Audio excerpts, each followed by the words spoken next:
শীতের দুপুরে একদম মাঠে চলে এসেছি, তো গায়ে রোদটা লাগছে, তো ভীষণ মিষ্টি লাগছে বন্ধুরা। আর আমি একটু ফুল তুলে মাথায় গুঁজে নিয়েছি। চটপট মাখায় আসো। চিনি, বিট লবণ আর কাঁচা লঙ্কা দিয়ে দিলাম, আর ধনে পাতা কুচি।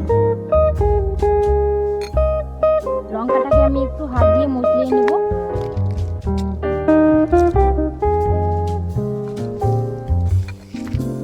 ঠিক এমন ভাবে। তো কার কার আমার তেঁতুল মাখা দেখে জিভে জল আসছে কমেন্টে কিন্তু অবশ্যই জানাবে।